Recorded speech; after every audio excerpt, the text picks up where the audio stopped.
Madden 12 is finally here. I just got back from GameStop, played my first game. I wasn't able to go to the midnight release because there wasn't enough pre-orders at my GameStop, and so I had to wait until 10 a.m. to go in the morning and pick it up. And it has been well worth the wait.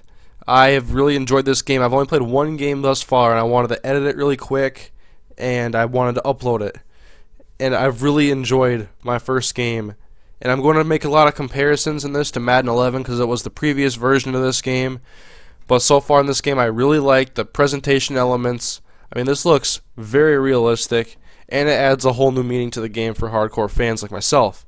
And let's look here, my first play on Madden 12 ever. And Percy Harvin makes a nice cut to the outside, and it's just a nice gain there to the 30-yard line. So, obviously, just like the demo, they don't have it where kick power is exactly realistic because it's not fun for people playing a video game to be able to get touchbacks every time.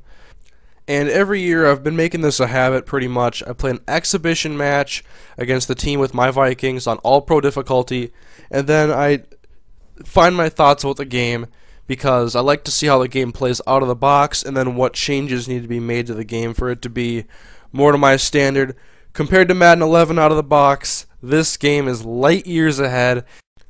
I found it to be a lot more competitive from the computer, and it was much more balanced in terms of the computer play calling and their ability to stop the pass and just different aspects of the game that really lacked last year.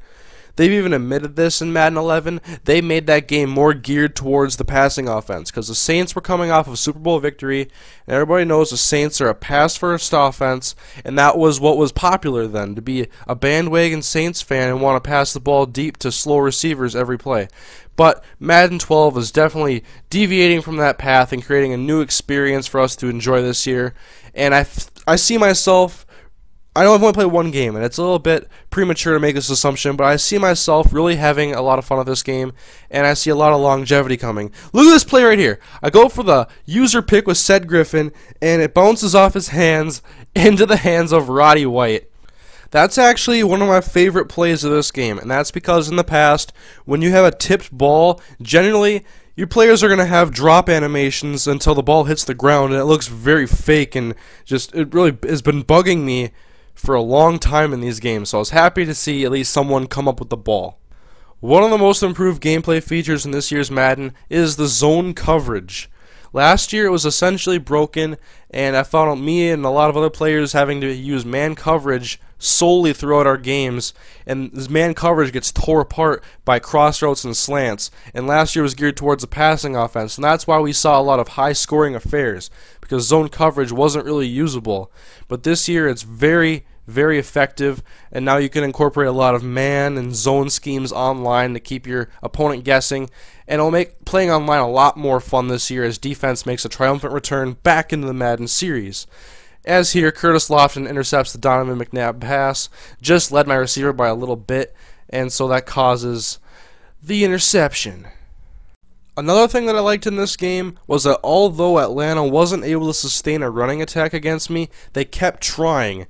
In previous Maddens, I had noticed that the computer would give up on the run game. They would pass on almost every first down situation, and they would do it a lot of times on short conversion situations. And so I was happy to see them try to run the ball, but I wasn't happy to see that I was able to stop Michael Turner at will. He finished the game with 13 carries and 16 yards, and we all know Michael Turner is one of the better running backs in the NFL, and the Vikings run defense is good, but it's not that good.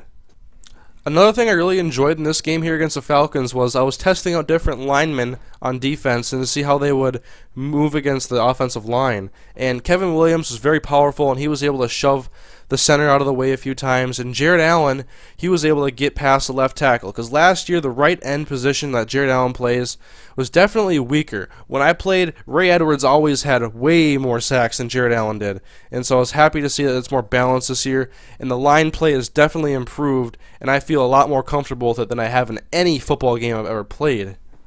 So overall, EA has definitely impressed me with the gameplay fixes and the new things in this game. I haven't even dug into the features yet. I haven't played Madden Ultimate Team or Franchise or Superstar or anything yet to see how that is.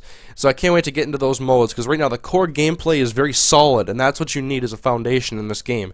And right here I was targeting the square receiver the whole way, but Rudolph got caught in a block and he didn't get out of it for a long way, and I make some crazy pass right there with Donovan McNabb, and for some reason it wasn't a touchdown, so I had to pound it in the end zone.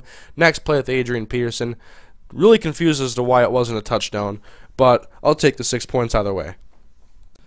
Now that I've talked about a few of the positives in this game, I want to talk about some of the things that I think could be improved. And first off, the computer running attack. I know I've only played one game, and it could have been a fluke, but 16 carries, or 16 yards on 13 carries, that's very low for a running back like Michael Turner, and my defense isn't necessarily as strong as it used to be, and so I hope that's not a reoccurring theme where I'll have to start editing sliders. And I'm not a big fan of editing sliders because I don't have to in a lot of other games I play, like NCAA and a lot of the previous Maddens, but on the next-gen consoles I've been a definite slider guy trying to find the perfect set. But I like the way out of the box this game is playing so far, and I hope I can stick with it. But if the running attack is going to be very weak, I'm going to have to make some changes. The other thing is the auto subs. This is usually something you have to edit anyways, but out of the box, I didn't see Toby Gerhart coming for Adrian Peterson at all. Even if AP had a long run, Toby Gerhart would not come out of the field, and so I'll definitely be doing my own slider set for that, or finding one that works, so I see more defensive rotation and more my backup running backs getting featured playing time, because all three of the Vikings running backs will get time this year. Other than that, though, I don't really have any major gripes with this game so far. I think they could have been a little bit better at stopping Adrian Peterson, but Adrian Peterson is one of the more dynamic backs in the NFL receivers I could go through, and I found the guys that I wanted to play for my Vikings in this game, and I edited my depth chart accordingly. But I'm not going to be starting any franchise games or anything until the 53-man roster is set before Week 1 against the Chargers. And also because Marcus Sherrills is not in the game, and he's definitely going to be on my Vikings team. So initial thoughts from me, this game is very good, much improved from the previous versions of Madden, and I think EA is starting to get on the right path. Also, right here, watch this play. I'm going to redeem myself. I made a user pick attempt earlier that failed miserably, and right here, Antoine Winfield seals the game with a nice user pick right there. Game over. And I played 6-minute quarters in this game. It equated to about 105 plays if you include sacks, and would have probably only had about 95 plays. But I was happy. The statistics are pretty realistic overall across the board. I kind of wish more of my guys would have had higher tackle counts, but I guess that has to do with my play calling and the way I play Madden. Everything's not going to be perfect. This isn't the NFL, this is Madden. It just says NFL on the box. So thank you guys for watching. I can't wait to. I'm just scratching the surface right now. I can't wait to dig more into these game modes. And if you're watching this video, please hit that subscribe button. I'll be bringing a lot of Ultimate Team. I want to finish this commentary up and go play Madden again. So see you guys later.